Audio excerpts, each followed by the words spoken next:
The restaurant went quiet the moment she rolled in. Not because she was late. Not because of the wheelchair. But because something about her presence made people look twice. Sharp eyes, calm confidence, and a beauty that didn't ask for permission. The single dad sitting at the corner table glanced up, froze for half a second, then did something no one there expected. What he did next would change both their lives forever, and if you stay till the end of this story, you'll understand why kindness, when given without pity, has the power to heal even the deepest wounds. Before we begin, if stories that touch your heart and restore your faith in humanity mean something to you, take a second to like this video and subscribe to the channel. It helps us keep bringing stories like this to you. Daniel hadn't been on a date in over 5 years. Not since his wife passed away during a complicated surgery, leaving him alone with a 3-year-old son and a life that suddenly felt far too big for one person to carry. Dating apps came and went on his phone, mostly ignored.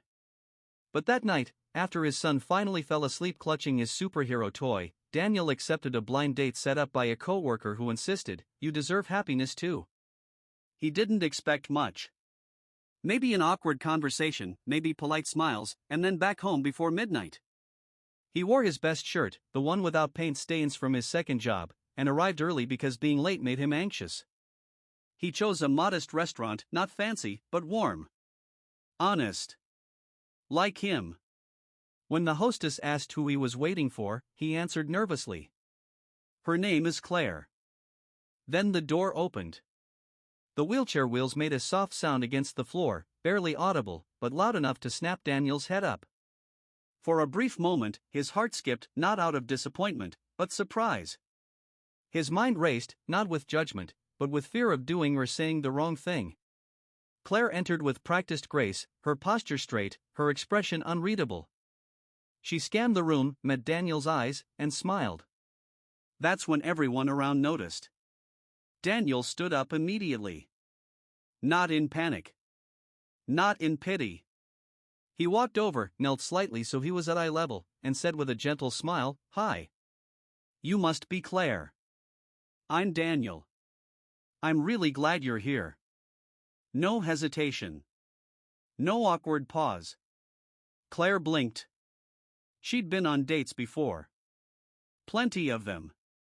Men who tried too hard to act normal. Men who overcompensated with jokes. Men who stared too long at the wheelchair and not long enough at her face. But this was different. "Thank you," she said softly. "I'm glad too." As they settled at the table, Daniel casually moved a chair aside to give her more space, asking first with his eyes, not assuming. It was a small thing. But to Claire, it felt huge. Respect. Not help.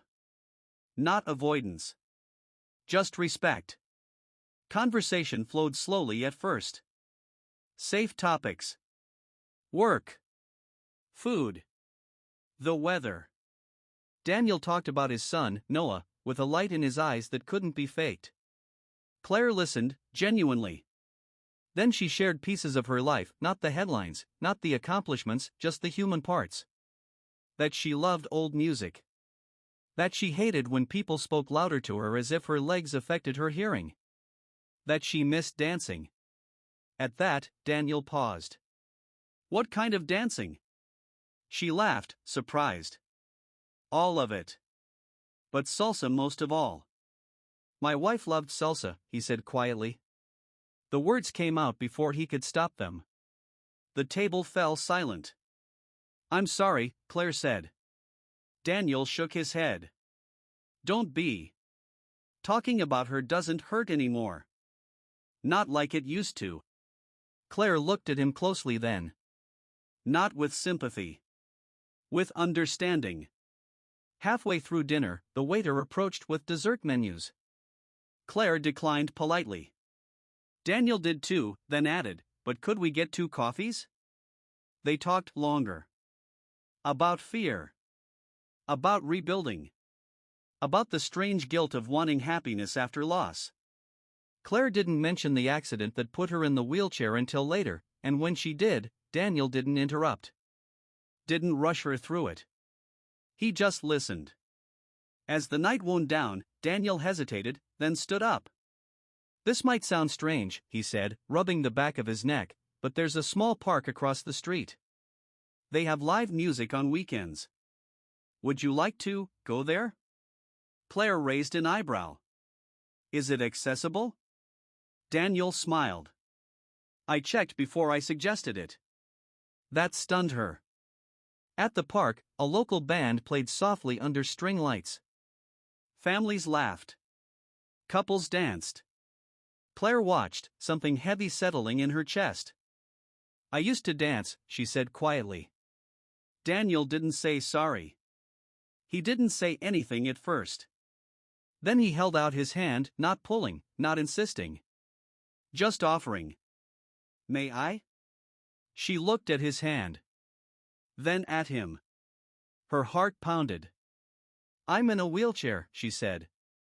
I know, he replied. I'm asking if you want to dance. Not if you want to stand. Something in her cracked. They moved together slowly, awkwardly at first. Daniel followed her rhythm. Let her lead. The world around them blurred, and for a moment, Claire felt like herself again, not the CEO, not the woman with the chair, just a woman being seen. People stared.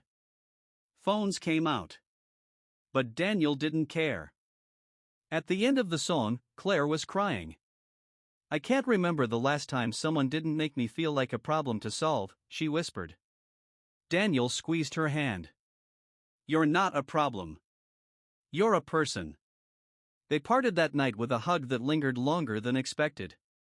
Weeks passed. Then months. Daniel didn't know at first that Claire was the CEO of a major tech company. She never mentioned it. She liked being just Claire with him. Meanwhile, Daniel struggled, balancing 2 jobs, raising Noah, barely making rent. When Claire found out, she didn't offer money. She offered support. Babysitting. Advice. Presence. One night, Noah asked, Is Miss Claire broken? Daniel knelt beside him. No, buddy. She just moves differently. Claire overheard and smiled through tears. When Daniel eventually learned the truth about her career, he was stunned but not impressed in the way she was used to. He was proud. Not of her power, but of her perseverance. Challenges came. Public scrutiny when photos of them went viral. Investors who questioned her judgment. Friends who warned Daniel he was out of his league. But they stood together. In the end, Claire made a speech at a company event, rolling onto the stage beside Daniel and Noah. For years, she said, people saw my chair before they saw me.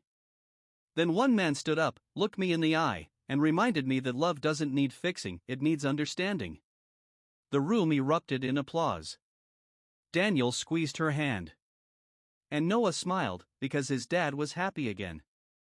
The strongest message of all wasn't about disability or success. It was about how real love begins the moment we stop seeing limitations and start seeing people. If this story moved you even a little, please like and subscribe. You never know who might need a reminder that kindness, real kindness, can change everything.